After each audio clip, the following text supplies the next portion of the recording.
Salut à tous, c'est Janvier. On va voir tout de suite dans cette vidéo comment faire des vidéos au rendu professionnel. Donc j'ai interviewé pour cela le youtubeur DaddyDayTech, Mélanie Pain de l'agence Primacy et Fatih de Déjalu qui cartonne sur Instagram. Alors on va présenter un peu, puisque tout le monde est arrivé, le casting de ce soir. Normalement ça s'affiche derrière vous, mais c'est encore mieux, ils sont en face de moi. Donc on va vous dire qui on est, hein. En fait, on a tous les acteurs qu'il faut pour faire une belle vidéo ce soir. Le spectateur en fait qui regarde des vidéos sur YouTube bien souvent, il va utiliser massivement son smartphone. Je crois qu'on a 50% des internautes qui utilisent le smartphone pour regarder des vidéos. Mais c'est également un moyen maintenant de créer des vidéos. Alors on peut poser la question, toi Fatih, quand tu publies des photos ou des stories plutôt sur Instagram, naturellement tu utilises mon téléphone, mais j'ai pas d'appareil photo ni de caméra. Aujourd'hui, tout se fait par téléphone. Alors toi Daddy, t'as du matériel un peu plus développé, ça t'arrive d'utiliser ton smartphone de temps en temps? Dis-nous un petit peu comment tu... Ça dépend. Généralement, j'ai essayé, disons, de mettre en place cette qualité visuelle très importante. Ouais. Je peux pas me permettre de filmer avec un smartphone, même si j'ai les tout derniers, parce que c'est mon travail entre guillemets. Qui filment en 4K quand même, certains.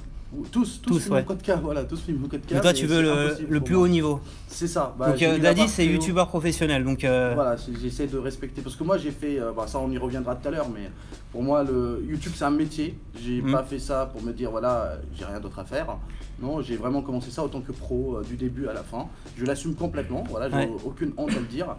Les Américains le font très bien, voilà, c'est un business comme un autre et voilà, j'utilise le support de YouTube pour exposer mon travail et ça marche plutôt bien, donc, mais il faut avoir une certaine rigueur de travail. Après, l'avantage des smartphones, c'est que ça fait plus réel. Plus authentique.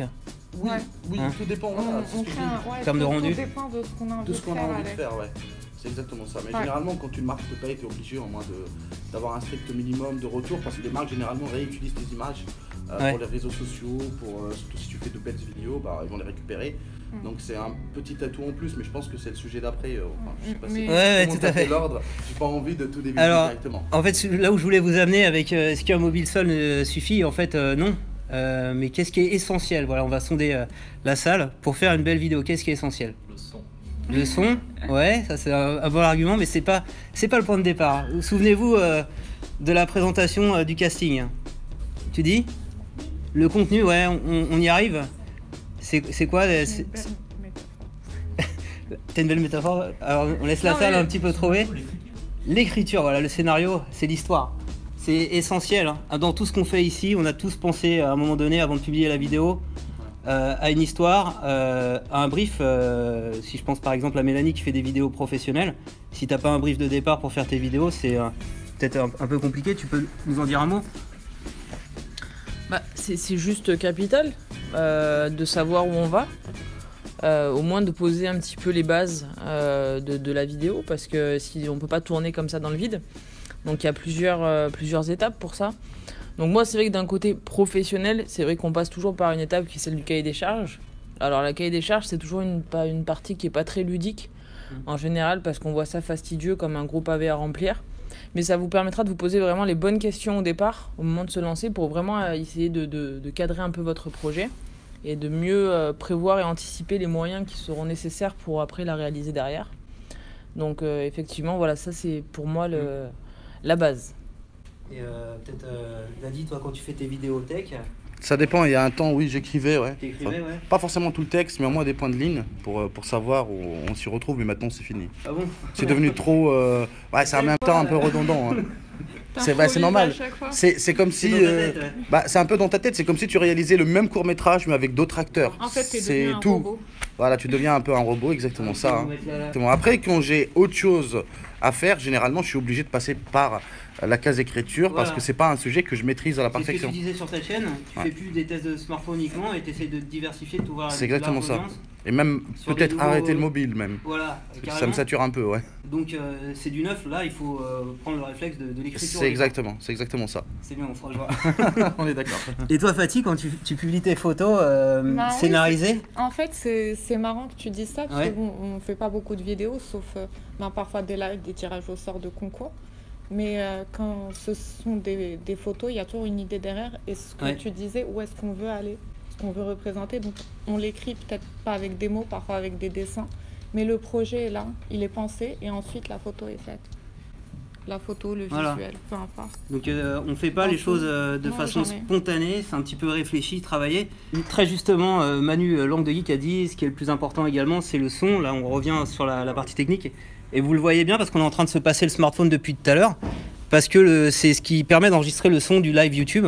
Alors on espère que c'est pas trop désagréable. Et donc en fait quand on regarde une vidéo, effectivement, si le son est entre guillemets dégueulasse, on va pas capter l'attention du spectateur. Le son est important parce qu'on a une histoire à raconter.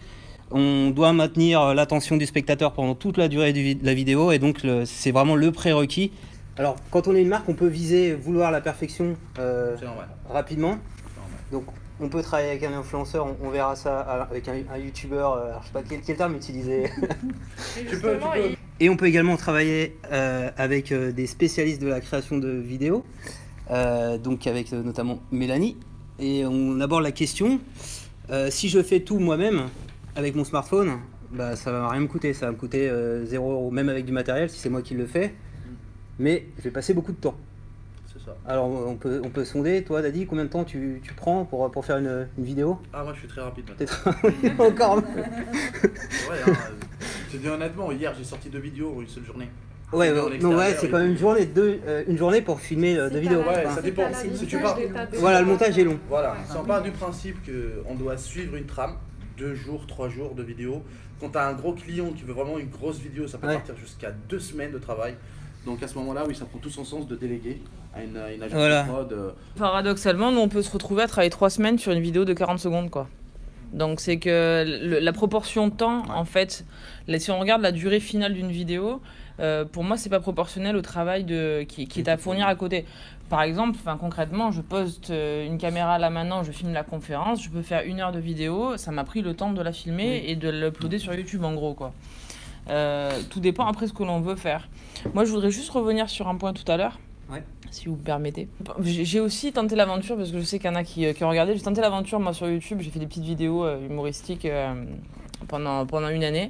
Ça m'a servi de laboratoire et je me suis rendu compte que sur YouTube c'est extrêmement accessible. Effectivement on peut commencer avec un smartphone, c'est pas très compliqué, tout le monde peut se lancer. Et là, ce qui va faire la différence, ça va être vraiment l'authenticité, ce qu'on a à dire. Parce que, in fine, on peut avoir la meilleure caméra du monde, comme tu disais tout à l'heure. On peut avoir le meilleur son du monde.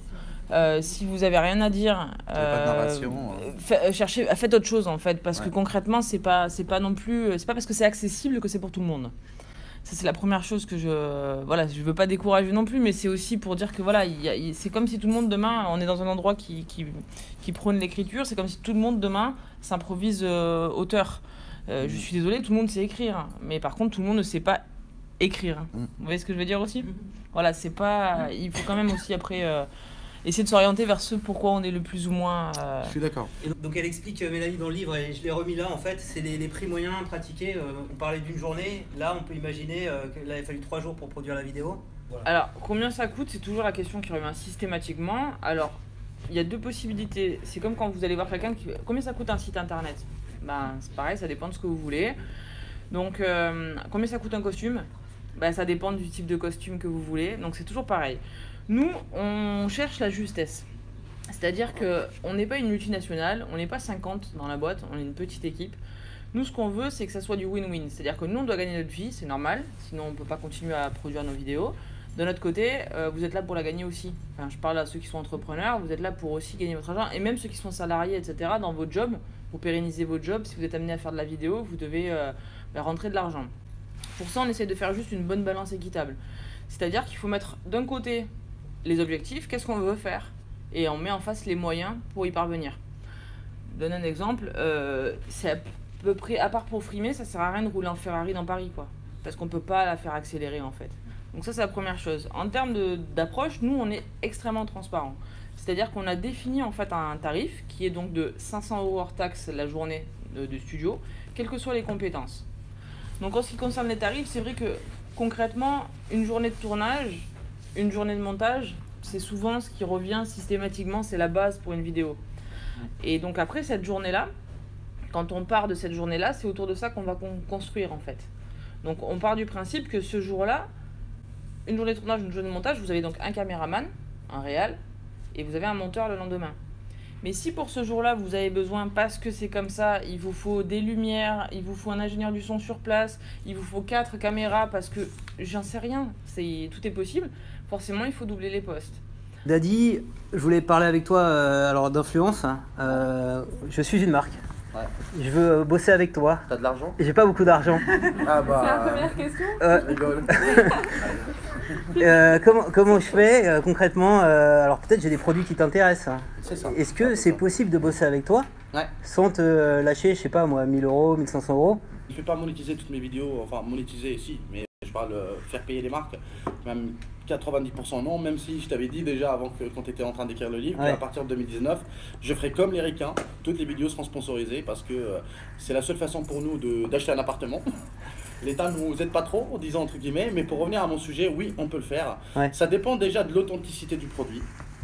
J'en ai fait déjà dernièrement une petite enceinte, je n'ai pas été payé pour ça et je l'ai même offert pour te dire. Ah, tu l'as pas gardé, d'accord. Ouais, je l'ai pas gardé et voilà, je l'ai offert à un ami qui l'a beaucoup aimé, était très sympa, très joli, un peu atypique. Mais pour revenir au sujet, oui, ça peut, mais il faut que le produit soit original. Donc un bon produit, et le contact aussi, la marque qui te contacte Ça dépend de quelle ouais. façon. Par exemple, il y a des marques pour qui j'aimerais bien bosser, Ouais. mais quand on te contacte, on te propose un prix dérisoire. Ouais. Il vaut ne pas le proposer du tout pour pas vexer le créateur. Parce que Ouais. si tu proposes un prix dérisoire, derrière, moi généralement, ah bah pour toi ça sera plus cher. Ouais. D'habitude, voilà, genre je fais mon rancunier. Ça dépend. Il y a beaucoup d'approches, c'est des Ouais. approches différentes. Alors- Mais généralement, une marque qui veut se lancer, Ouais. surtout les entreprises françaises, pour moi c'est vraiment le plus important.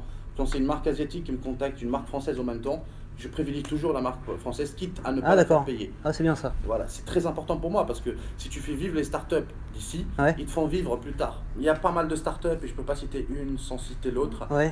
Mais le truc, disons tout simplement, j'ai choisi bien aussi, comme je choisis les entreprises asiatiques ou Ouais. européennes, j'essaie de faire en sorte de voir que le projet, j'y crois personnellement. Il y a des entreprises à qui j'ai dit, écoutez, vous avez accès illimité à mes réseaux sociaux, à ma chaîne YouTube, à mon influence, parce que je crois dans votre projet et je ne D'accord. demande rien. Mais alors là on a mis des tarifs indicatifs. On parlait en introduction, si on doit payer une journée de travail, c'est quand même un peu de décence de donner au moins 500 € pour une vidéo sponsorisée. Et ce que tu me disais à l'époque où on écrivait le livre, où je t'interviewais, c'est que si une marque me donne l'équivalent de 500 € En produit, ouais. en produit et que ça a une adhérence avec ma chaîne, Ouais. je peux accepter le produit et je le dirai de façon transparente. Ça aussi c'est important Faut de toujours dire le dire. qu'il y a un partenariat d'un point de vue légal, c'est obligatoire. Mais il ne faut pas contacter Daddy sur un sujet qui n'a rien à voir avec la tech. Parce que voilà, ça va pas marcher auprès de ta communauté, c'est ce que tu me disais. Il y a un peu ça, il y a un peu aussi l'idée de, je sais pas comment le dire, mais généralement, comme tu le sais très bien, quand on est sur YouTube, on est réalisateur, producteur, monteur, on fait tout. Quand on me contacte, fais-moi de la pub, que ce soit une marque ou un influenceur, je le vis mal. Je le vis mal parce que je sais pas ce que tu vis la même chose aussi. Non, en fait, moi je suis pas influenceuse, C'est- mais j'en côtoie pas mal et ce qui revient tout le temps, et c'est pour ça qu'il y a un paradoxe avec ce mot Ouais. et le côté authentique. Parfois les gens oublient que ce sont des humains. C'est pour ça C'est que ça, ouais. tu parlais tout à l'heure, enfin juste là, de promouvoir des startups ou des personnes juste parce que ça te plaît et parce que tu es humain, comme tu voudrais mettre en avant un ami ou autre. Et parfois on oublie ça. C'est pour ça Ouais. qu'influenceur, c'est pas du tout adapté. Voilà, généralement ce que je fais moi, donc pour être vraiment transparent, si le produit a de la valeur, s'il plaît à ma communauté, je le fais gagner dans la vidéo elle-même. Ouais. Donc ça me permet de relier ces liens avec eux, même si je le fais Oui, très c'est vrai que la souvent. communauté est importante, ouais. Voilà, pour moi c'est le plus important qu'une marque, plus important que mon propre travail, parce que si tu lis cette relation de confiance, derrière, ça fait ta force. Donc je sors une vidéo, j'ai 70 000 abonnés, j'en connais une trentaine de youtubeurs qui ont beaucoup plus d'abonnés, qui font beaucoup moins de vues, parce qu'il n'y a pas cette relation de confiance, ce côté transparent avec sa communauté. L'engagement avec ta Dans le communauté. Ouais. live, coucou. Non, et puis sans compter que ça serait hyper réducteur si on ne disait pas qu'il avait sa personnalité et rentrait pas en jeu, parce que sinon ça voudrait dire que c'est juste une vendeuse de téléachat, quoi.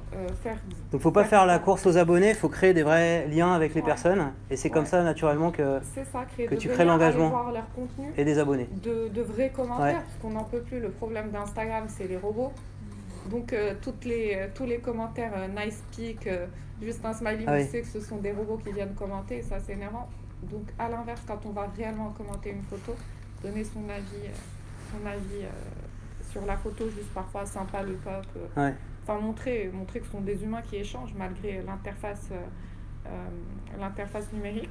ça marche mieux. On crée un lien. Et tu as le côté qui est sympa aussi des stories, là, on disait filmer à la verticale, où tu crées un pour lien les concours. Voilà, pour le concours et même pour créer un petit peu, montrer les coulisses de ton activité. Et donc ça, c'est un format qui est, comment dire, assez immersif. Ça marche bien, c'est rapide à faire. J'aime bien ce côté rapide. Une fois, on a fait un tirage au sort où on nous entend ricaner derrière parce qu'on a essayé le live et tout. Bon, c'est marrant, c'est le côté humain d'Instagram qu'on souhaite maintenir. Et je crois que c'est ça aussi que les gens recherchent en fait. C'est-à-dire que d'un côté, ils aiment, ils ont besoin de voir un contenu de marque qui est quali, parce que ça c'est ce que la marque dit d'elle-même. Mais à un moment donné aussi, ce qui compte, c'est ce que les gens vont dire de vous. Et c'est ça aussi qu'il faut aller chercher. Et donc pour pouvoir savoir ce que les gens vont dire de vous, il faut les côtoyer au quotidien en fait. Il faut être capable de parler avec eux. Est-ce qu'il est dans la salle? Philippe, bravo, tu remportes le livre. Viens avec nous. Tu as le privilège, voilà. Ah non, de formation, je suis ingénieur d'affaires en informatique. D'accord. Et on va dire je suis un peu en reconversion. Ouais. Et je continue quand même pour garder mes arrières en temps partiel. Mais sinon, voilà, je m'intéresse beaucoup au marketing depuis, on va dire, 6-7 mois. Et je suis vraiment à fond dessus et du coup là, t'es content? C'est un bon cadeau. Ouais, t'es content d'avoir le livre? Ouais. Merci à toi qui es venu au labo de l'édition. Ça m'a fait vraiment très plaisir de te rencontrer in real life, comme on dit. Si cette vidéo t'a plu, je compte sur toi pour mettre un petit pouce levé. Et merci à ceux qui étaient connectés au live jeudi dernier.